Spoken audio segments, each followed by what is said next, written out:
more African Americans in the Oval Office than ever before in the history of the United States of America. Who knew that it would take President Trump to make this happen? This pen was given to my esteemed colleague, Dr. Baskerville.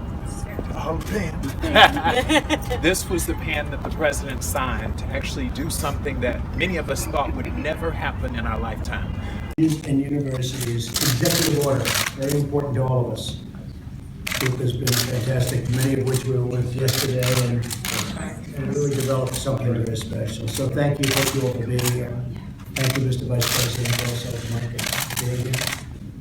It's a very important moment, and a moment that means a great deal to me. This month has been a wonderful opportunity to celebrate African American history and to begin working together to create a better future for African Americans and universities and colleges and everything that is African American. Today we're taking action to help make that future happen and that future better.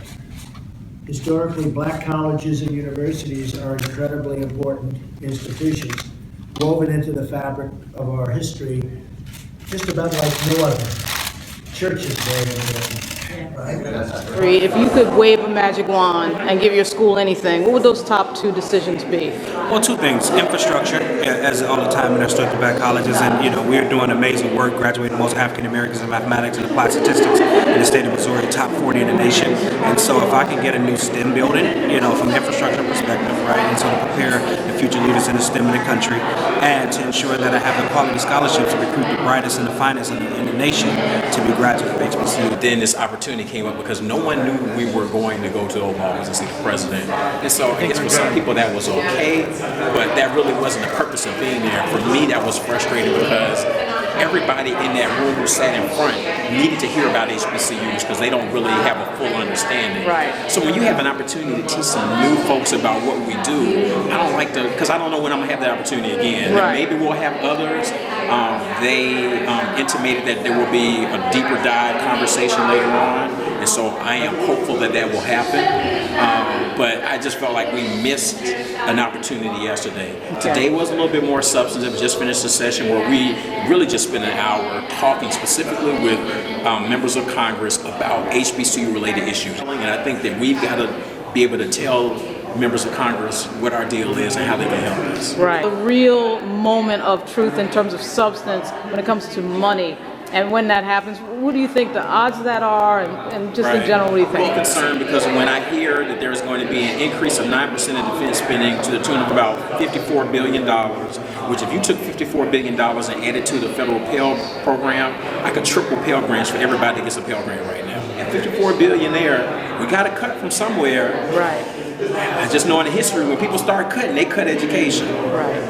And then everything that we've done, everything I heard yesterday, the strong statements from ranks and folks like that saying, we're going to do this for HBCUs, that budget is where the rubber meets the road. Right. So, because the budget tells you what's important. All the talking sounds good, but where you fund indicates what's important. So we'll know if we're important when the budget comes out. What are you feeling?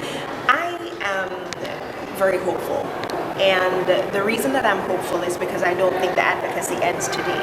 Sure, we had a meeting with our senators and with the White House and President Trump's administration, but what I really am confident that we've got to do is that beyond today, we have got to advocate. We have got to be, we've got to be in one accord, on one page as HBCU leaders, writing to our senators in order to ensure that money is adequately appropriated to the action items that we've already laid out in our 6-step plan. We want to ensure that the Higher Education Act is fully funded. We'd like to see the White House initiative on HBCUs moved under the umbrella of the White House compared to that of the DOE. We want to see summer Pell grants be offered so that our students can graduate on time and with less debt. What do you think the odds are? I think there will be more funding for HBCUs from the federal level. Now, I can't tell you exactly what form it will take or how much money it's going to be, but I think there's a growing consensus that we need to do more than we've done. This is an important way to have real important outreach to people throughout America because of the unique nature of HBCUs.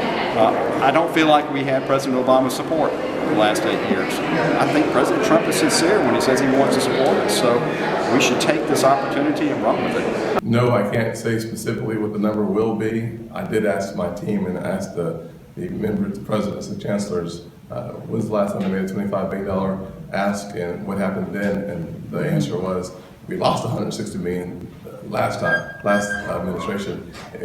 And so what do you think about the money piece? I know it's really early, but I'm thinking that you've probably been in education enough to know that you've seen a lot of this before. Absolutely. So what do you feel? You think this is going to finally be the one, or what are you thinking on that? I think that we have an opportunity to get some things done.